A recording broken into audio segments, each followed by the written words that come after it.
مساء الخير، اهلا بيكم في الحلقه السادسه من برنامجكم في المرسم مع منعم. انا منعم، وفي الحلقه دي هنتكلم عن النسب الصحيحه للوش في البورتريه. يلا بينا.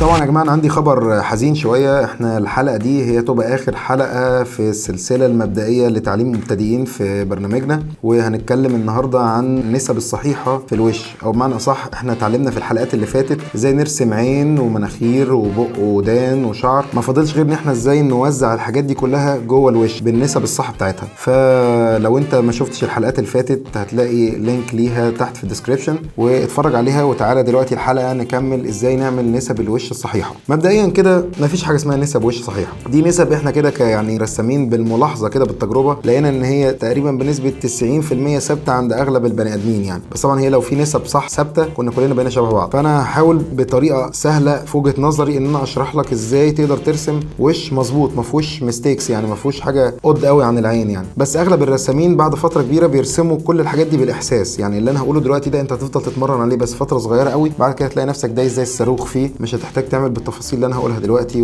والنص والربع والكلام اللي هنحكي فيه. مبدئيا من غير رغي كتير، امسك القلم الخفيف بتاعك ال 3H او ال 2H واعمل لي دايره.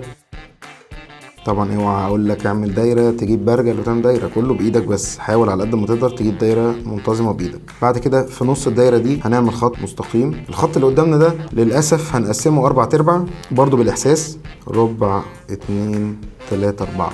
يبقى كده عندنا ادي 1 2 3 4. من النقطة دي هنبتدي نمشي المسافة اللي احنا خدناها هنا دي تحت تاني، اللي هي المسافة دي هكررها هنا تحت تاني. دي هتبقى نهاية الوش بتاعنا، زي ما دي بداية الراس، دي بداية الراس، دي نهاية الدقن. هنبتدي من هنا ننزل بخط مماس، ومن هنا ننزل بخط مماس. كده تقريبا رسمنا ابعاد الوش بتاعتنا. احنا دلوقتي كان عندنا النقطة دي 1 2 3 4 5. لو قسمنا المسافة دي لتلات تلات، تلت 2 3، ادي 1 2 3. النقطة دي هتبقى بداية الشفايف عندنا. هنمسح الباقي ده بقى. اتمنى ما تكونوش تهتوا معايا. بعد ما قسمنا تلت وتلت وتلت، النقطة دي هتبقى الشفايف. النقطة اللي فوقيها اللي هي هنسميها رقم 4 دي نقطة الفم أو المناخير، والنقطة رقم 3 هتبقى العين، ونقطة رقم 1 الشعر. هنبتدي دلوقتي نوقع كل حاجة في الأماكن اللي احنا قلنا عليها بما فيها النقط بتاعة المناخير والعين والشفايف والكلام ده. طيب مبدئيا كده خط العين اللي هو أنا هرسمه قدامكم بالأزرق، وخط الشفايف ده بيقع بينهم الأذن، تمام؟ بيبقى طولها من هنا لهنا. مبدئيا المسافة دي لو قسمناها للنص هنطلع فوق عند نني العين على طول، يبقى احنا نني العين بتاعنا هيبقى عند النقطة دي. وطبعا الناحية التانية نفس الكلام، لو قسمنا هنا النص هيبقى دي عندها نني العين. تعالوا نرسم العين او نوقع العين طالما احنا عرفنا النني. طيب دي هتبقى اول عين ودي تاني عين. طيب ملحوظة كده، المسافة اللي بين العين والعين عين، بمعنى لو احنا جبنا لون تاني المسافة دي المفروض هي تساوي المسافة دي وتساوي المسافة دي، دي قد دي قد دي. اوكي، عندنا الحواجب. بعد كده عندنا نقطة المناخير اللي هي كانت 4، هنعمل عندها المناخير زي ما اتعلمنا. طيب نقطة الشفايف اللي هي دي هنبتدي نعمل عندها رسمة البق اللي احنا قلنا عليها. في هنا ملحوظة عايز اقولها لكم، نسيت اقولها، المناخير اخرها عند بداية العين. طبعا الكلام ده مش 100%، بس يعني دي النسبة الاقرب للصح. المناخير عند بداية العين، والبق بدايته ونهايته عند النني، تمام؟ عشان ما تعملش المناخير اعرض. يعني اعرف انك لو المناخير عدت العين معاك كده انت راسم واحد مناخيره عريضة قوي، وان البق لو هو مقفول عادي عدى نني العين يبقى ده حد بقه عريض قوي. اوكي، دي نقطة مهمة. نكمل تاني، نرسم الودان. قلنا من النقطة دي للنقطة دي. كده وقعنا العين والمناخير والبق والحواجب. فاضل ان احنا تاني نأكد على خطوط الوش، نرسمها بقوة اكتر. وعندك بقى يا سيدي باقي الجمجمة من فوق من اول الخط ده ممكن تعمل كل الشعر اللي انت عايزه. يعني مثلا ممكن نهزر ونعمل شعر اتش دبور او اي شعر تاني او شعر محترم شوية.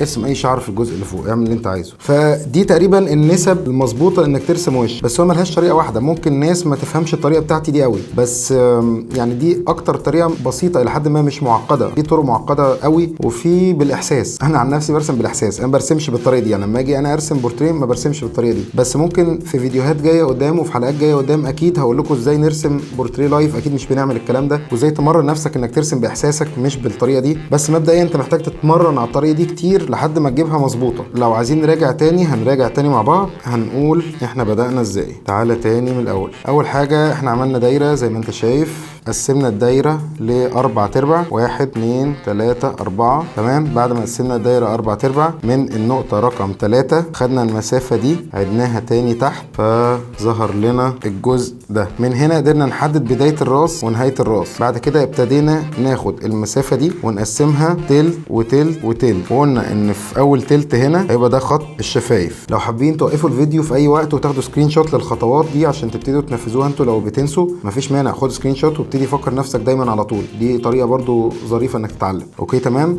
بعد كده ابتدينا نحدد الودن. قلنا ان هي من اول النقطه رقم 3 او اللي هي العين، من اول نقطه العين لحد نقطه الشفايف، هي دي الودن. بعد كده قسمنا هنا بالطول. قلنا المسافه دي كلها والمسافه دي كلها هنقسمها لنصين، نص ونص ونص ونص، وان النص ده بيروح لحد نني العين، والنص ده طبعا هيروح برضو لحد نني العين. ومن نني العين ابتدينا نرسم العين. قلنا ان المسافة بين العين والعين عين، ومن اول النقطة رقم 1 هنا اللي هي نقطة الشعر ابتدي اعمل الشعر اللي انت عايزه. دي كده كانت المختصر المفيد بتاع النسب الصحيحة بتاعة البورتريه او بتاعة الوش. فاتمنى يكون الحلقة دي كانت عجبتكم وفادتكم، ويا ريت يا ريت يا ريت تبتدوا تتمرنوا على النسب اللي انا قلتها دي، او لو حتى في طريقة تانية انت تعرف تعملها ابتدي تطبق عليها، وابتدي ارسم العين والمناخير والبق والودان والشعر بنفس الطريقة اللي انا شرحتها في الحلقات القديمة. مش الطريقة اللي انا بعملها دي طريقة كرواتة عشان اشرح بس، انما انا عايزك ترسم العين والمناخير والبق والودان باتقان وبظل وضوء وحاجه عظمه. ووريني شغلك في الاخر، ابعتهولي على انستجرام، هتلاقي لينك الاكونت بتاعي في الديسكريبشن تحت. ولو في اي اسئله بخصوص الحلقات الجايه ان شاء الله، واي استفسارات او اي افكار نفسكم ان انا اعملها، سيبوها لي في الكومنتات تحت. واتمنى انكم تعملوا لايك وشير، ولو انت لسه مش مشترك اعمل اشتراك ودوس على زر الجرس عشان يوصلك الحلقات الجديده في السيزون الجاي ان شاء الله. كان معاكم منعم في برنامج في المرسم. باي باي.